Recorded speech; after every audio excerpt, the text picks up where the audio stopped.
جو سیاست یا جو منہج عمران خان نے قوم کو دیا، نوجوانوں کو ابھارا، یہ سیاست پاکستان کے اندر کسی پارٹی نے نہیں کی۔ نوجوان نسل کو بد اخلاق، بد تہذیب اور انتہائی طور پر باغی اور سرکش بنایا۔ بیٹا والد کو گالیاں نکالتا ہے اور عالم کو، علماء کو گالیاں نکالتے ہیں اور چھوٹے بڑے کو گالیاں نکالتے ہیں۔ یہ جو فروغ یا کلچر دیا ہے یہ عمران خان نے دیا۔ جاتے جاتے اب خود عمران چونکہ وہ نالائق ثابت ہوا، نااہل ثابت ہوا، لوگوں کو مہنگائی تو لوگوں پر تسلط کی، لوگوں کو جینا حرام کر دیا، اس وجہ سے لوگوں نے اس کا ساتھ چھوڑ دیا۔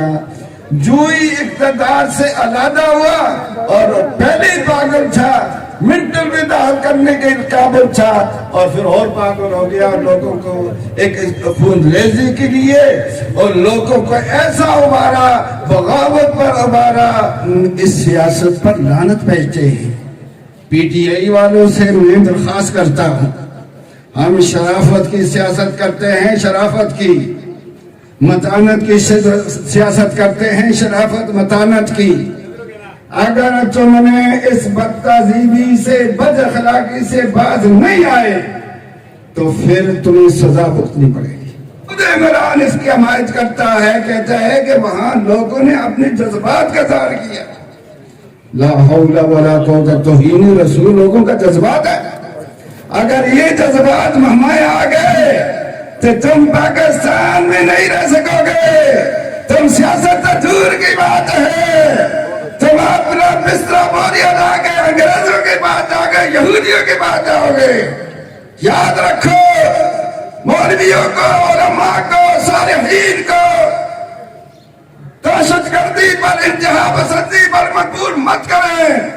اس لیے میری پی ٹی آئی والے، ان سے اپیل کرتا ہوں توبہ کریں اور شرافت کی سیاست کریں اور بدماشی اور غنڈہ گردی کی سیاست نہ کریں۔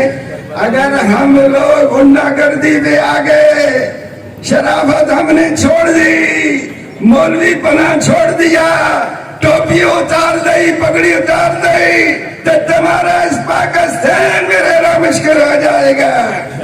یہ یاد رکھ لو۔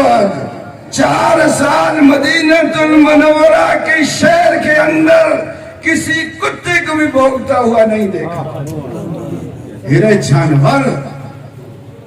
جانور مدینہ المنورہ کا احترام کرتے ہیں۔ پھر آپ پی ٹی آئی کیا تعبیر کرتے ہیں کہ جی وہ بار نامہ ہوا ہے۔ مسلمان توبہ کرو اور پی ٹی آئی والے جو ہمارے مسلمان بھائی ہیں وہ توبہ کریں اور پی ٹی آئی سے توبہ کر کے مسلمان بنیں اور ہم اس کے خیر خواہ ہیں۔ جہنم سے ہم ان کو بچانا چاہتے ہیں۔